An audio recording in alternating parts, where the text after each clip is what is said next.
సింగరేణిలో regular medical బోర్డును సింగరేణిలో రెగ్యులర్ మెడికల్ బోర్డును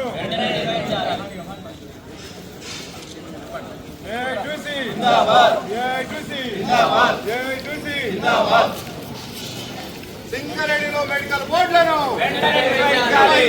సింగరేణిలో రెగ్యులర్ మెడికల్ బోర్డులను. అందరికీ శుభోదయం.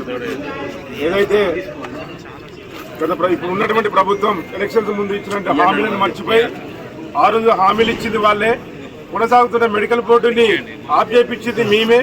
మరి ఎక్సెస్ మ్యాన్ పవర్ ఇంతకుముందు జరిగినటువంటి మెడికల్ బోర్డులు అన్ని అవినీతిగా జరిగాయని మేము విజిలెన్స్ ఇవ్వడం జరిగింది. ఆ రిపోర్ట్ వచ్చినాకనే మెడికల్ బోర్డు నిర్వహిస్తామని సాగుతోని ఉన్న మెడికల్ బోర్డును ఆపేసి మరి గత 10 నెలల నుంచి ఈ రోజు వరకు కూడా మెడికల్ బోర్డు నిర్వహించట్లేదు. మరి దీన్ని గవర్నమెంట్ వాళ్ళు వచ్చే వరకు ఒక తీరుగా, గవర్నమెంట్ సీట్ వచ్చినాక ఒక తీరుగా ఉండటం అనేది ప్రభుత్వానికి సరికాదు. మరి ఏది ఏమైనా కూడా మనం ఏదైతే అప్లై చేసుకున్నటువంటి వాళ్ళు ఉన్నామో మరి ఇప్పటికి దాదాపు ఈ 10 నెలల నుంచి మెడికల్ బోర్డులకి చాలా మంది అప్లై చేసుకున్న వాళ్ళు ఉన్నారు. మరి ఏ మిస్ అయినా కూడా వాళ్ళ కుటుంబాలు అన్యాయం అయిపోతాయి. కాబట్టి ఈ గవర్నమెంట్ ఆలోచించి ఈ మెడికల్ బోర్డును రెగ్యులర్ గా నిర్వహించడంలో వాళ్ళు ముందు పాత్ర రాకపోతే ముందు జరగబోయే పోరాటాలలో ఉన్నటువంటి గవర్నమెంట్ బాధ్యతని తెలియజేస్తున్నాం. మనం ఏదైతే ఈ కార్యక్రమం వినూత్న కార్యక్రమం మన బిఆర్ అంబేద్కర్ గారు రాజ్యాంగ నిర్మాత వారికి ఈ మెమోరాండం ఇవ్వడం జరిగింది. ఈ కార్యక్రమానికి ఇక్కడికి విచ్చేసిన అందరికీ ముందుగా సింగరేణి కాలేజ్ వర్కర్స్ ధన్యవాదాలు తెలియజేస్తూ ఈ కార్యక్రమం ఇంతతో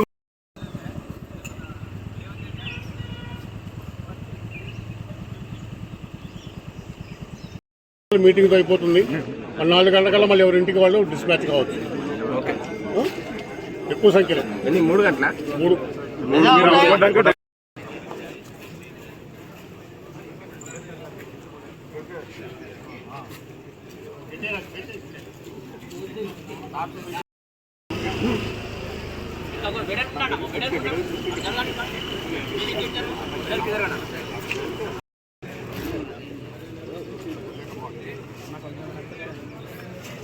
నిర్వహించాలి మెడికల్ బోర్డులను, రెగ్యులర్ మెడికల్ బోర్డులను న్యాయం చేయాలి. మెడికల్ బోర్డు అప్లై చేసుకున్న కార్మికులకు న్యాయం చేయాలి. మెడికల్ బోర్డు అప్లై చేసుకున్న కార్మికులు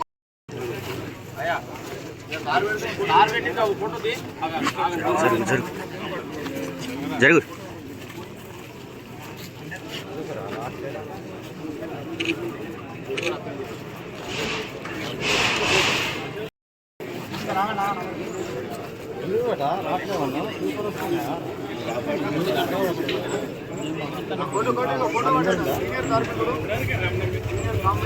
నాయుడు అటు పడుకో.